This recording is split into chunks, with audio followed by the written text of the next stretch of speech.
안녕하세요, 여러분. 오늘은 유럽의 최대 규모인 우크라이나 남동부 자포리자 원자력 발전소에 대한 우려와 위험에 대해 알아보도록 하겠습니다.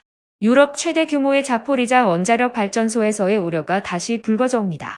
최근 영국 텔레그래프 등 외신에 따르면 자포리자 원전 인근에서 폭발음이 여러 번 보고되며 재난 가능성이 다시 떠오르고 있는 것으로 전해졌습니다. 자포리자 원전은 유럽에서 가장 큰 원자력 발전소 중 하나로 우크라이나의 동남부 자포리자주 에네르호다르에 위치해 있습니다. 지난해 러시아군 침공 이후 이 지역은 계속해서 위험에 노출되어 왔으며 현재도 지뢰가 매설되어 있는 것으로 알려져 있습니다. 특히 개전 이후에도 자포리자 원전은 가동을 유지하며 양측의 전투로 원자로 냉각에 필요한 전력이 몇 차례에 걸쳐 중단되기도 했습니다.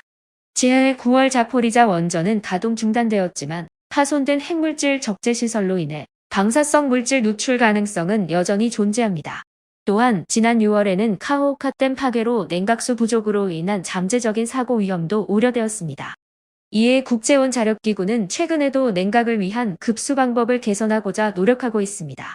국제원자력기구는 성명을 통해 자포리자 원전 내 원자로 6기를 냉각하기 위한 방안으로 최근 우물을 하나 만들어 급수를 시작했으며 더 많은 우물을 조성할 계획이라고 밝혔습니다. 자포리자 원전에 대한 위기가 다시 부각되는 이유 중 하나는 우크라이나의 군사적 상황과 관련이 있습니다. 지난달 우크라이나군은 로보틴의 정착지를 탈환한 것으로 주장하며 큰 승리를 거두었습니다. 그러나 이로 인해 자포리자 원전이 전투 지역에 휘말릴 가능성이 높아졌습니다. 러시아와 우크라이나 간에는 원전 테러 가능성을 놓고 서로 비난전을 벌였습니다. 러시아 크렘린궁 대변인인 드미트리 페스코프는 자포리자 원전 주변은 키이우 정권의 파괴 위협으로 아주 긴박한 상황이다.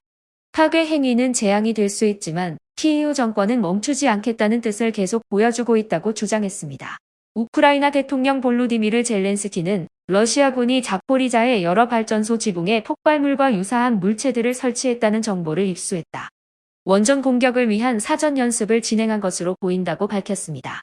전문가들은 자포리자 원전 사고가 발생할 경우 2011년 후쿠시마 원전 사고와 유사한 대규모 재앙이 발생할 수 있다고 경고하고 있습니다. 국제원자력기구 사무총장 라파엘 그로시는 최근 자포리자 원전 인근에서 약 20건의 폭발음이 들렸다는 보고가 있었다며 지역 내 군사활동 증가는 원전 안전에 대한 잠재적인 위협이라고 경고하였습니다.